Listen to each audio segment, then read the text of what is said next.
நடக்கட்டும் பார்க்கலாம், நடக்கட்டும்.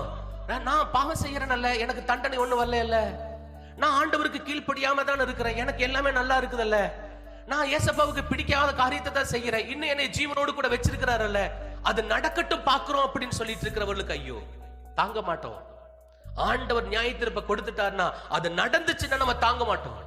ஆனா நிறைய பேருக்கு என்ன காரியம்னா, ஒண்ணுமே ஆகல, எனக்கு நான் இப்படித்தான் இருக்கிறேன், இப்படித்தான் வாழ்றேன், நான் சந்தோஷமா தான் இருக்கிறேன், எனக்கு எந்த விதமான விபத்து நடக்கிறது இல்லை, எந்த விதமான தண்டனையும் வர்றதில்ல, எல்லாமே நான் அனுகூலமா தான் இருக்கிறேன், நான் ஆசீர்வாதமா இருக்கிறேன், எனக்கு சம்பளம் கிடைக்குது, என்னுடைய தேவைகள் சந்திக்கப்படுது, நல்ல வேலை வாய்ப்பு இருக்குது, அப்புறம் நான் எதுக்கு?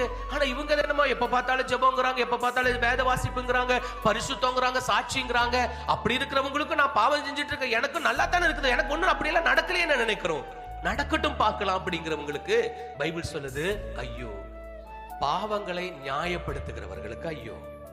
ஒரு சிலர் பாருங்க, யாரு செய்யாத பாவத்தை நான் செஞ்சுட்டேன், அவங்க செய்யலையா, இவங்க செய்யலையா, அப்ப அவங்கள நல்லா தானே இருக்கிறாங்க, அப்ப நான் எனக்கு என்னது? பாவத்தை, அதாவது ஒருத்தர் வந்து ஒரு சில காரியத்தை செய்யறீங்கன்னு சொன்னா அதை சுட்டி காண்பிக்கிற போது ரைட் ஓகே, அப்ப பாவமா, ரைட் ஓகே, வேண்டாம், அப்படியே விட்டுறணும். ஆனா இந்த நீங்க செஞ்சு நம்ம செய்து கொண்டிருக்கிற பாவத்தை என்ன செய்யக்கூடாது? நியாயப்படுத்த கூடாது. அவங்க பண்றாங்க, இவங்க பண்றாங்க, இவங்க அந்த காரியத்தை செஞ்சாங்க, ஜாக்கிரதை ஜாக்கிரதை. வேதம் சொல்லுது ஐயோ. நமக்கு அதை நேத்து கூட நான் எனக்கு ஒரு ஸ்டேட்டஸ் ஒன்று வந்துச்சு, அதுல பார்க்கும்போது என்னுடைய ஸ்டேட்டஸ்ல அதை தான் நான் வச்சிருந்தேன். அதாவது யாராவது உனக்கு பாவத்துக்குடைய காரியத்தை கண்டிச்சு சொன்னுச்சுன்னா அவங்க சொன்னவங்க மேல என்ன செய்யாத, கோவப்படாத, அவங்க சொன்ன காரியத்துல நீ தவறு இருக்கிறியான்னு உன்னை பாரு அப்படிங்குது, உன்னை பாரு.